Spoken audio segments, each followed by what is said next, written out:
अस्सलाम अलैकुम दोस्तों। उम्मीद करता हूँ सब खैर खैरियत से होंगे और हमारी हॉरर स्टोरीज़ को बहुत ज़्यादा एंजॉय भी कर रहे होंगे।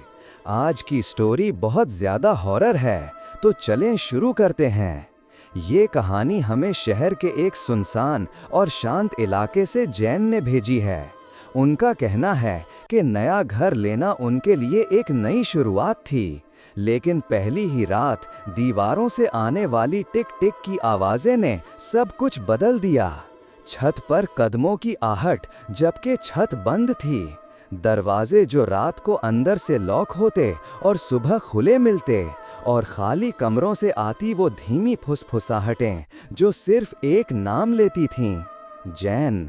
सब ने कहा कि ये पुराने घर की आवाज़ें हैं, लेकिन जब निशान सिर्फ दीवारों पर नहीं बल्कि हाथों पर उभरने लगें, जब पालतू जानवर एक एक करके गायब होने लगें, और जब छोटे भाई ने उस काली परछाई को रोज़ देखने की बात कही, तब सवाल ये था, क्या ये सिर्फ वहम था या इस घर के नीचे दबा हुआ कोई पुराना अनुष्ठान अब जाग चुका था। दीवारों पर टिक टिक की आवाज़ें, छत पर कदमों की आहटें, जबकि छत बंद थी। दरवाजे खुद ब खुद बंद हो जाते और खाली कमरों से फुसफुसाहटें आती। शुरुआत में मैंने और मेरे परिवार ने इन अजीबो-गरीब घटनाओं को बस एक संयोग या दिमागी वहम मानकर नज़रअंदाज कर दिया। हमारा नया घर शहर के शोरगुल से दूर एक शांत इलाके में था। ये दिखने में पुराना ज़रूर था, लेकिन हमने सोचा था कि थोड़ी मरम्मत और नए रंग रोगन से ये रहने लायक बन जाएगा।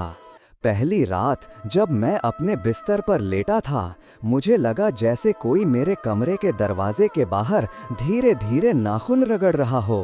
मैंने सोचा शायद कोई चूहा होगा या घर पुराना है तो आवाज़ें आ रही होंगी। पापा, आपको ये आवाज़ें सुनाई नहीं देती? मैंने सुबह नाश्ते पर पूछा।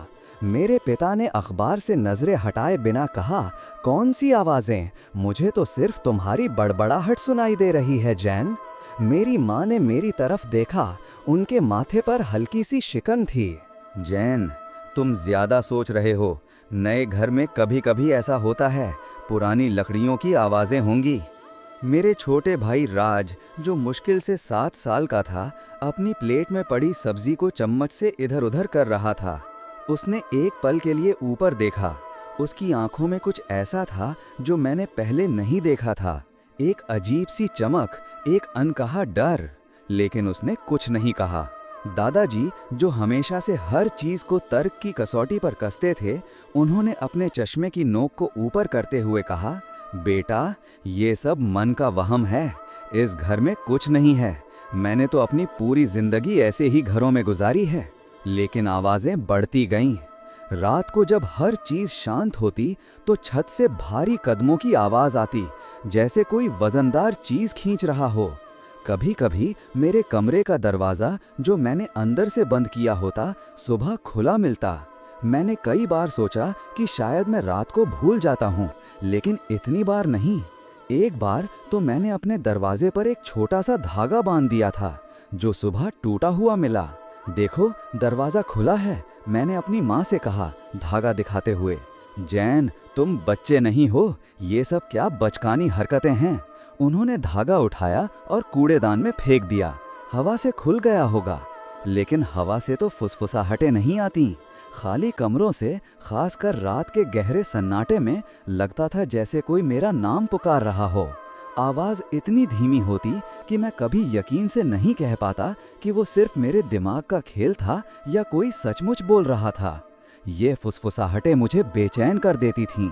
मैं अक्सर रात में उठकर घर के हर कोने में झांकता, लेकिन कुछ नहीं मिलता। बस एक गहरी भारी चुप्पी जो पहले से ज़्यादा डरावनी लगती। हमारे पालतू जानवर, 2 कुत्ते और 4 बिल्लियां, जो पहले घर में हमेशा चंचल और खुश रहते थे, अब सहमे से रहते थे। हमारे प्यारे गोल्डन रिट्रीवर बडी, जो हमेशा मेरी परछाई की तरह पीछे चलता था, अब अक्सर घर के किसी कोने में दुबका रहता, उसकी पूंछ दबी होती और उसकी आंखें दरवाजे की तरफ तकतकी लगाए देखती रहतीं, जैसे किसी अनदेखी चीज़ का इंतज़ार कर रही हों। बिल्लियां जो अपनी मर्जी की मालिक होती थीं, अब एक साथ चिपकी रहती थीं। उनकी आंखें चमकती रहतीं और उनके कान हर हल्की सी आवाज पर फड़फड़ाते रहते। एक दिन मैंने अपने फ़ोन पर एक टिकटॉक वीडियो बनाया। मैं अपने कमरे में बैठा था और बाहर तेज हवा चल रही थी। मैंने सोचा कि खिड़की के बाहर पेड़ों की सरसराहट को कैप्चर करूं। जब मैंने वीडियो देखा तो मेरे रोंगटे खड़े हो गए। खिड़की के पीछे एक पल के लिए एक काला धुएं जैसा इंसानी साया दिखा। वो इतना क्षणिक था कि अगर मैं ध्यान से ना देखता तो शायद चूक जाता। उसकी बनावट इंसानी थी, लेकिन वो ठोस नहीं था, बस एक काली लहराती हुई आकृति। माँ, पापा, देखो, ये मैंने उन्हें फ़ोन दिखाया। मेरी आवाज़ कांप रही थी। पिता ने वीडियो देखा, उनकी भौहें सिकुड़ गईं। ये क्या है? कोई परछाई होगी या फिर फ़ोन का ग्लिच? नहीं पापा, ये ग्लिच नहीं है, ये कुछ और है। मैं अपनी बात पर अड़ा रहा। माँ ने वीडियो को बार बार चलाकर देखा। उनके चेहरे पर चिंता की लकीरें उभर आईं। ये तो अजीब है। लेकिन फिर भी उन्होंने इसे बहुत ज़्यादा गंभीरता से नहीं लिया। शायद वे खुद को यकीन दिलाना चाहते थे कि ऐसा कुछ नहीं है। अगले ही हफ्ते मैं सुबह उठा तो मेरे बाएं हाथ पर 3 गहरी लाल धारियां थीं, जैसे किसी नुकीली चीज़ से खरोंचा गया हो। धारियां एक साथ थीं, जैसे किसी ने 3 उंगलियों से जोर से खरोंचा हो। वे दर्द कर रही थीं और सूजी हुई थीं। ये क्या है जैन? मेरी माँ ने देखा तो उनकी आवाज़ में डर था। मुझे नहीं पता, मैंने तो रात को कुछ नहीं किया। मैंने अपनी कलाई को देखा। मेरी रीढ़ में सिहरन दौड़ गई। ये किसी जानवर के खरोंच नहीं थे, ये बहुत सीधी और गहरी थीं, जैसे किसी ने जानबूझकर बनाया हो। पिता ने मेरे हाथ को छुआ, उनकी उंगलियां खरोंचों पर फिरीं। हो सकता है सोते हुए तुमने खुद को खरोंच लिया हो। पापा, इतनी गहरी खरोंच मैं खुद को कैसे लगा सकता हूँ, और वो भी 3 उंगलियों जैसी? मैंने अपना हाथ खींच लिया। ये घटनाएं अब सिर्फ आवाज़ों तक सीमित नहीं थीं, वे अब शारीरिक रूप से भी महसूस होने लगी थीं। घर में एक अजीब सा तनाव फैल गया था। एक शाम मैं टीवी लाउंज में बैठा था। राज अपने खिलौनों से खेल रहा था। मैंने देखा हॉलवे में जहाँ से टीवी लाउंज दिखता था, एक काली परछाई गुजरी। वो इंसानी आकार की थी, लेकिन धुंधली और अपारदर्शी। ये इतनी तेजी से गुजरी कि मैं पलक झपकने से पहले ही उसे मिस कर गया। मैंने अपनी आंखें मलीन, क्या मैंने अभी कुछ देखा? राज ने अपने खिलौने छोड़ दिए। उसकी आंखें हॉलवे की तरफ थीं। भैया, वो फिर से गया। फिर से मैंने उसकी तरफ देखा। तुमने भी देखा? हाँ, वो रोज जाता है ऐसे ही। ऐसे ही उसने अपने छोटे से हाथ से इशारा किया, जैसे कोई चीज़ एक लूप में चल रही हो। मुझे लगा जैसे मेरे दिमाग में कोई हथौड़ा मार रहा हो। ये सिर्फ मेरा वहम नहीं था, राज ने भी देखा था। मैंने हॉलवे की तरफ देखा, कुछ नहीं था, बस अंधेरा। मैंने उठकर हॉलवे में लाइट जलाई, लेकिन कोई नहीं था। राज का व्यवहार अब पूरी तरह से बदल गया था। वो चिड़चिड़ा हो गया था, आसानी से गुस्सा हो जाता था। वो पहले बहुत हंसमुख बच्चा था, लेकिन अब उसकी हंसी गुम हो गई थी। रात में वो अक्सर चिल्ला कर उठता, उसकी आंखें डरी हुई होतीं। माँ, वो मुझे मार रहा था, वो हाँफते हुए कहता। उसके छोटे से शरीर पर पसीने की बूंदें थीं। कौन मार रहा था मेरे बच्चे? माँ उसे गले लगा लेतीं, उसकी पीठ सहलातीं। वो काला वाला, वो हमेशा यही कहता, वो मुझे नोचता है। एक रात राज के गाल पर एक लाल निशान था, जैसे किसी ने उसे जोर से थप्पड़ मारा हो। निशान बिल्कुल ताज़ा था। राज, ये कैसे हुआ? पिता ने उसके गाल को छुआ, उनकी आवाज़ में चिंता थी। राज रोने लगा। वो उसने किया, वो आया था मेरे पास। अब तो मेरे माता पिता भी ये मानने लगे थे कि कुछ तो गड़बड़ है। उनके चेहरे पर हर समय एक अजीब सी उदासी और डर मंडराता रहता था। घर में अब कोई हंसी नहीं थी, कोई सुकून नहीं था। ऐसा लगता था जैसे हर कोई एक अदृश्य बोझ के नीचे दबा हुआ है। और फिर हमारे पालतू जानवर। पहले हमारा सबसे छोटा पप्पी टॉमी एक सुबह गायब हो गया। हमने उसे हर जगह ढूंढा लेकिन वो कहीं नहीं मिला। फिर हमारी एक बिल्ली मिया एक रात अचानक मर गई। उसका शरीर ठंडा और अकड़ा हुआ था लेकिन उस पर कोई चोट का निशान नहीं था। पशु चिकित्सक भी ये नहीं बता पाए कि क्या हुआ था। ये सब क्या हो रहा है? माँ ने रोते हुए कहा, मिया के शरीर को एक कपड़े में लपेटते हुए। पहले टॉमी, अब मिया। अगले कुछ हफ्तों में एक एक करके हमारे 6 पालतू जानवर या तो रहस्यमय तरीके से मर गए या गायब हो गए। बडी, हमारा गोल्डन रिट्रीवर जो पहले इतना वफादार था, एक दिन भागा और फिर कभी वापस नहीं आया। मुझे आज भी याद है उसकी आंखों में वो डर, जैसे वो किसी चीज से बचने के लिए भाग रहा हो। घर का माहौल अब जिंदगी बर्दाश्त ना करने जैसा हो गया था। हर कोने से एक भारीपन महसूस होता था। हवा में एक अजीब सी गंध थी, जैसे कोई पुरानी चीज सड़ रही हो या कोई नमी और फंगस की गंध। रात को मैं सो नहीं पाता था। मैं हर आवाज पर चौकन्ना हो जाता। मुझे लगता था जैसे कोई मुझे देख रहा है, हर पल मेरी हर हरकत पर नजर रख रहा है। पिता ने एक पुजारी को बुलाया। पुजारी ने घर में पूजा की, मंत्र पढ़े, लेकिन कोई फर्क नहीं पड़ा। बल्कि मुझे लगा कि पूजा के बाद से गतिविधियां और बढ़ गईं। रात में फुसफुसाहटें अब साफ सुनाई देने लगी थीं, जैसे कोई मेरे कान में आकर बोल रहा हो, जैन, ये घर हमें खा रहा है। मेरी माँ ने एक दिन कहा। उनकी आंखें सूजी हुई थीं। हम यहाँ नहीं रह सकते। पिता ने भी हार मान ली थी। उनकी दृढ़ता अब टूट चुकी थी। हाँ, हमें जाना होगा। 2 साल हमने इस घर में 2 साल बिताए थे। हर दिन एक नई चुनौती थी, हर रात एक नया डर। हमने अंततः तय किया कि हम इस घर को छोड़कर चले जाएंगे। ये एक मुश्किल फैसला था, क्योंकि हमने इस घर में बहुत पैसा लगाया था, लेकिन अब हमारी जिंदगी और मानसिक शांति ज्यादा जरूरी थी। शिफ्टिंग का दिन था, सामान पैक हो रहा था। मैं और पिता बेसमेंट मोटर रूम में कुछ पुराने बक्से लेने गए। ये कमरा घर के सबसे निचले हिस्से में था, जहां पानी की मोटर और कुछ पुराने औजार रखे रहते थे। कमरा हमेशा नम और अंधेरा रहता था। जब पिता ने टॉर्च जलाई तो मेरी नज़र ज़मीन पर पड़ी। फर्श पर एक चौक से बना हुआ अजीब सा निशान था। वो एक गोले के अंदर तारे जैसा कुछ था और उसके चारों तरफ कुछ और प्रतीक थे जिन्हें मैं पहचान नहीं पाया। निशान पुराना था लेकिन अभी भी साफ दिखाई दे रहा था। उसके पास ही ज़मीन पर कुछ जली हुई काली मोमबत्ती के टुकड़े पड़े थे। मोम पिघलकर फर्श पर जम गया था। उसकी गंध अभी भी हवा में थी। ये क्या है? मैंने लगभग फुसफुसाते हुए कहा। पिता ने भी देखा। उनकी आंखें सिकुड़ गईं। ये तो किसी पूजा का निशान लगता है। काली मोमबत्ती। मैंने जली हुई मोमबत्ती के टुकड़ों को देखा। मेरे दिमाग में एक अजीब सी तस्वीर बनी। ये कोई साधारण पूजा नहीं थी। हमने एक पल के लिए एक दूसरे की तरफ देखा। एक अनकहा डर हमारे बीच फैल गया। ये सब सिर्फ वहम नहीं था, कोई यहाँ कुछ कर रहा था। चलो जल्दी से ये बक्से निकालते हैं, पिता ने कहा। उनकी आवाज़ में एक जल्दबाजी थी। जब हम घर से सारा सामान निकाल रहे थे तो मुझे अचानक याद आया कि हमारे पालतू जानवर कहाँ गायब हुए थे। मुझे अजीब सा लगा कि वे बस यूं ही नहीं भाग सकते। मुझे लगा कि शायद उनका संबंध भी इसी रहस्य से हो। मेरे मन में एक अजीब सी शंका उभरी।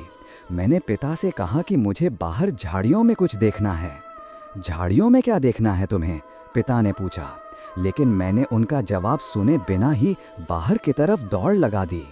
घर से लगभग 250 मीटर दूर एक घनी झाड़ी थी जहां हम कभी नहीं जाते थे।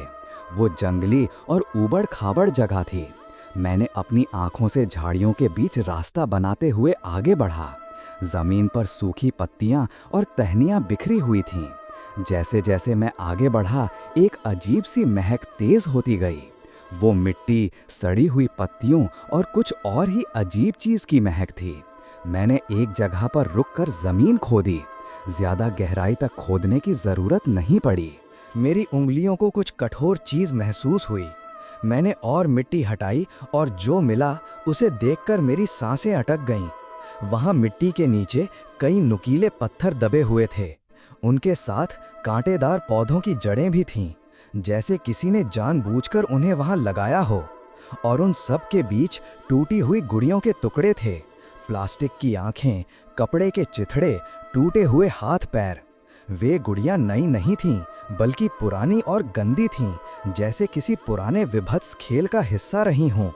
मुझे लगा जैसे मेरे पेट में कुछ ऐंठन आ रही हो। ये सब एक साथ मिलकर एक ही बात की तरफ इशारा कर रहा था।